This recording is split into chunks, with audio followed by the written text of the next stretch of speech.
Business finance से जुड़ी किताबें अक्सर लोग इसलिए पढ़ने से बचते हैं क्योंकि वो काफ़ी जटिल भाषा में लिखी होती हैं। मगर साइकोलॉजी ऑफ मनी में लेखक ने बड़ी आसान भाषा में समझाया है। किताब में 19 छोटी छोटी कहानियों के जरिए मनी से जुड़ी कई बड़ी बातों को समझाया है।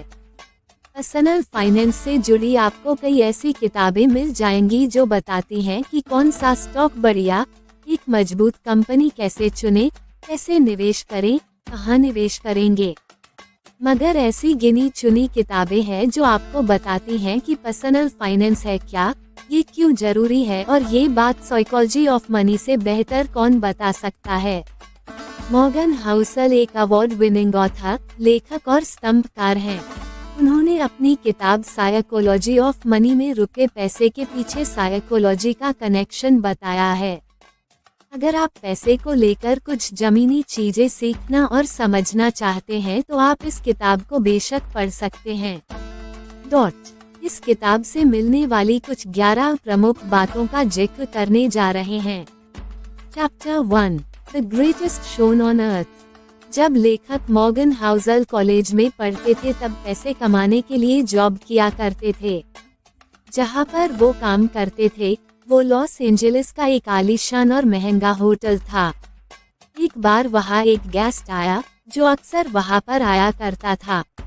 वो लड़का एक टेक्नोलॉजी एग्जीक्यूटिव था और काफी तेज दिमाग वाला भी था।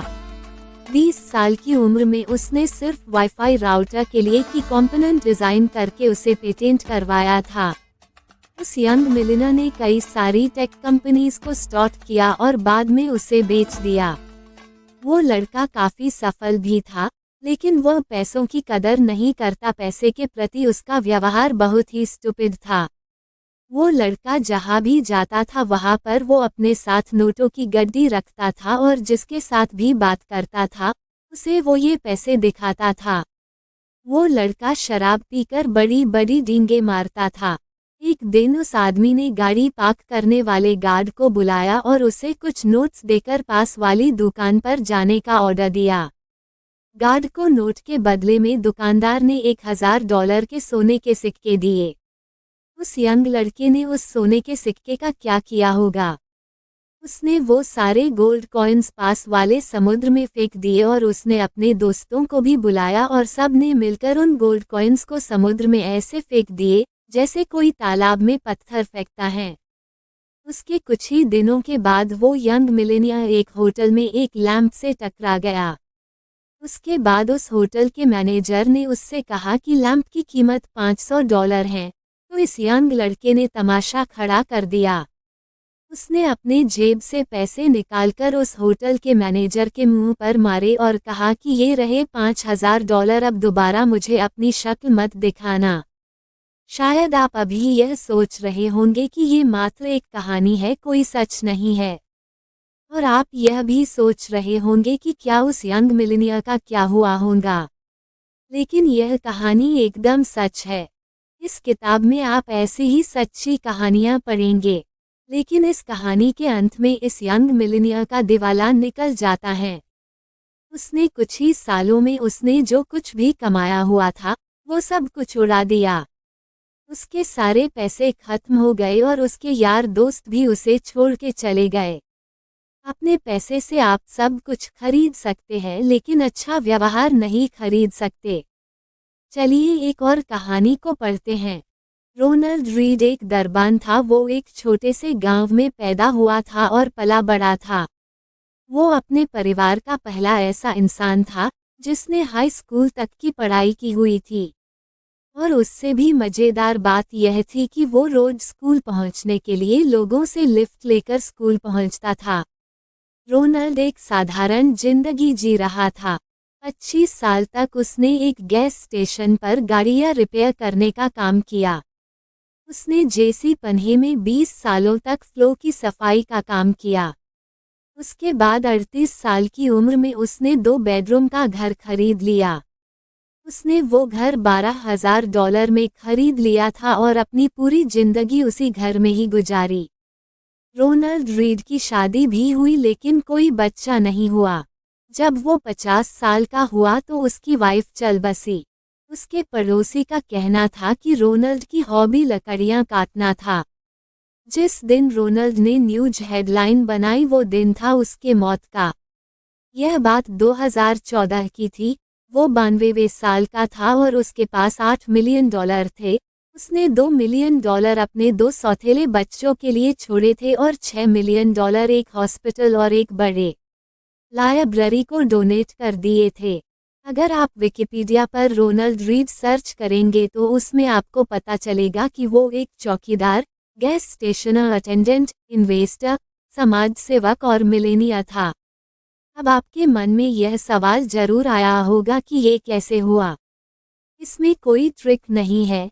रोनाल्ड ने कोई भी लॉटरी नहीं जीती थी और न ही उसे कोई खानदानी पैसा मिला हुआ था। रोनाल्ड सिर्फ अपना पैसा बचाकर ब्लू चिप स्टॉक्स और म्यूचुअल फंड्स में इन्वेस्ट कर रहा था।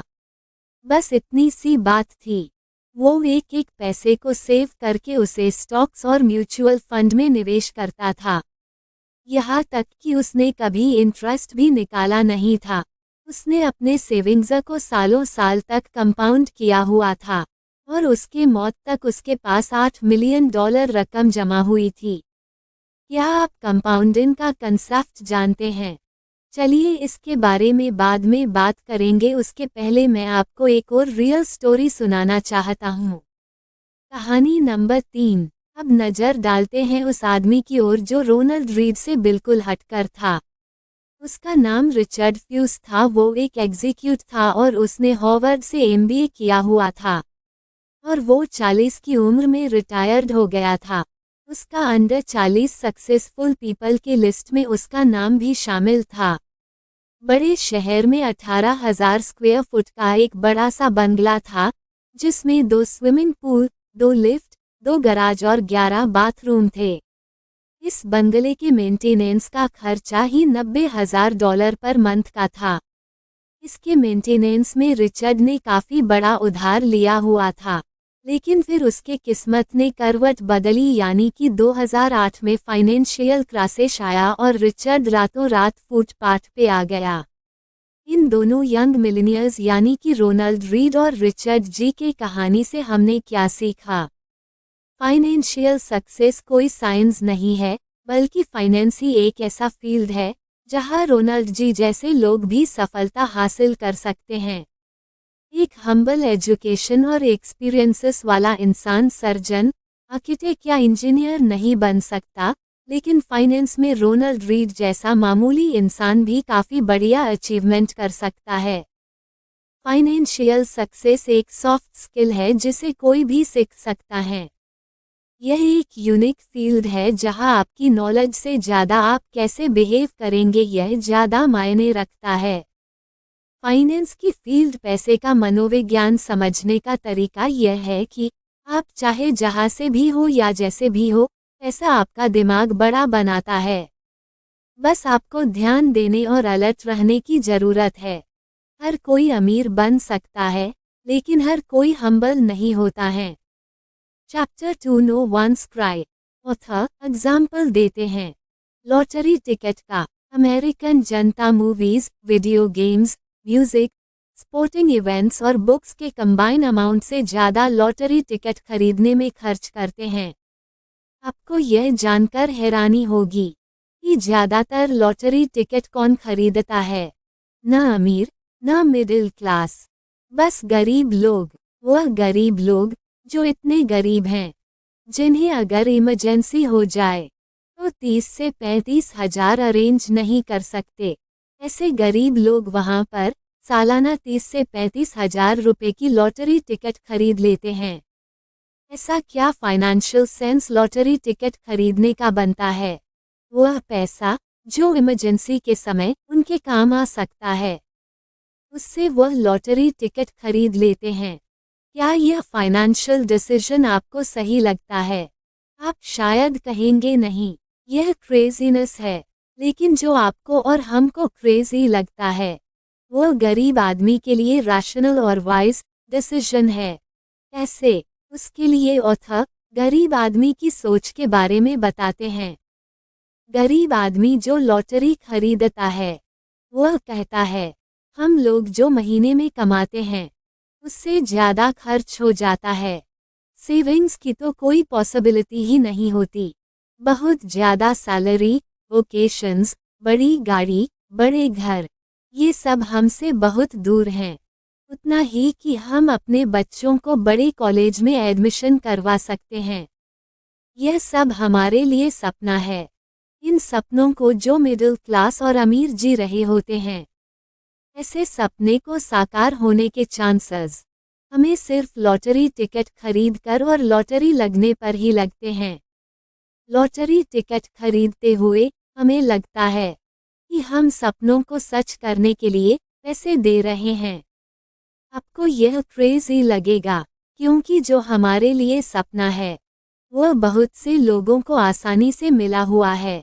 आप में से तो बहुत से लोग उसकी वैल्यू भी नहीं करते। इस कहानी और एग्जाम्पल के माध्यम से ऑथर बताते हैं, गरीब हो, मिडिल क्लास या रिच, ज़्यादातर मनी रिलेटेड डिसीजन या फाइनेंशियल डिसीजन एक्सेल की शीट पर वर्किंग करके नहीं, इंसान के अपने इंडिविजुअल सर्कमस्टांसेस और इमोशन से प्रभावित होकर लेता है। जो मैं डिसीजन लूँगा वह आपको क्रेजी लग सकता है। जो आप डिसीजन ले वह मुझे क्रेजी लग सकता है।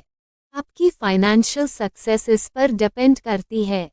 आप अपने इमोशंस, सर्कमस्टांसेस और कैलकुलेशन को साथ में रखते हुए पैसों के साथ कैसा बिहेव करते हैं। Chapter number 3, luck and risk. Luck and risk एक ही सिक्के के दो पहलू हैं। हमारी सफलता में लक का बहुत ही बड़ा रोल होता है और ये हमारी लाइफ को काफ़ी हद तक इफ़ेक्ट भी करता है। उदाहरण के तौर पर बिल गेट्स साल 1968 में जब एक स्कूल में पढ़ते थे, तो उसी समय पूरी दुनिया में 30 करोड़ सिमिलर स्टूडेंट्स थे जो हाई स्कूल में पढ़ते थे। लेकिन पूरी दुनिया में द लेकसाइड स्कूल कुछ ऐसे स्कूलों में से एक था जिसमें उस समय कंप्यूटर था।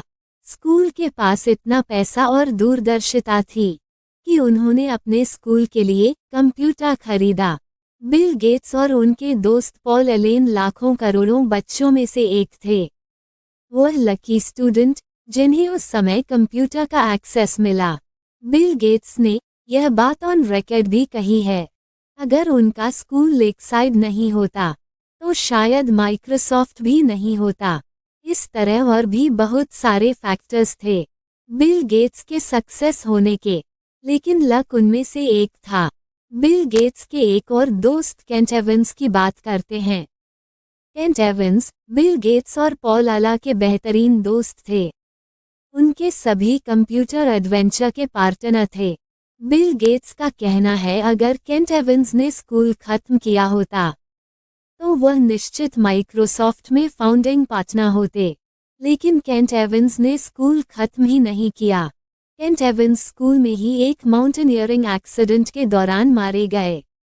उन्होंने वो रिस्क फेस किया जो लाखों में से एक को फेस करना पड़ता है।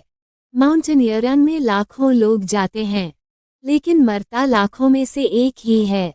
ऑथर लक और रिस्क का कॉन्सेप्ट इस एग्जाम्पल से सिखाते हैं। बिल गेट्स और केंट एवंस बिल्कुल एक जैसी कैपेबिलिटीज रखते थे। जहां बिल गेट्स लाखों लोगों में से एक बने जिन्होंने हद से ज़्यादा सफलता प्राप्त की, जिसे लक भी कहा जा सकता है, वहीं केंट एवंस लाखों लोगों में से वह एक इंसान बने जिन्हें लक का बिल्कुल ऑपोजिट रिस्क को फेस करना पड़ा। जहां शुरुआत एक साथ हुई थी, वहीं लक और रिस्क के कारण डायरेक्शन और फाइनल आउटकम्स बिल्कुल ऑपोजिट हो गए। यहाँ कहानी का मतलब यह नहीं है कि बिल गेट्स की अपार सफलता के पीछे सिर्फ किस्मत थी। किस्मत के अलावा और भी बहुत फैक्टर्स है, लेकिन यह कहना उचित होगा आपके एफर्ट्स अलावा भी बहुत से फैक्टर्स होते हैं जो डिटरमिन करते हैं कि आउटकम क्या होगा, जो आपके कंट्रोल में नहीं भी होते। आपको सिर्फ इस बात पर विश्वास रखना है कि अगर आप फाइनेंशियली बहुत सफल हो जाओ तो यह मत मान बैठो आपने जो डिसीजन लिए वह सब सही रहे, तभी आप सफल हुए, आगे भी वैसा ही होगा। अगर आप फाइनेंशियल फेलियर का सामना करो तो यह मत मान लो जो आपने डिसीजन लिए सब गलत थे, इसलिए आप असफल हुए। सफल होते समय भी आपके डिसीजन हार्डवर्क के साथ बहुत सारे फैक्टर्स थे जो आपके असफल होने पर भी आपके डिसीजन हार्डवर्क के अलावा और बहुत सारे फैक्टर्स थे। नमस्कार, आप देख रहे हैं we thinks positive psychology of money book summary में। आज के लिए बस इतना ही, आगे की समरी हम आपको पार्ट 2 में दिखाएंगे। तब तक आप ऐसे ही इंफॉर्मेटिव वीडियो देखने के लिए हमारे चैनल को लाइक और सब्सक्राइब करें। थैंक्स।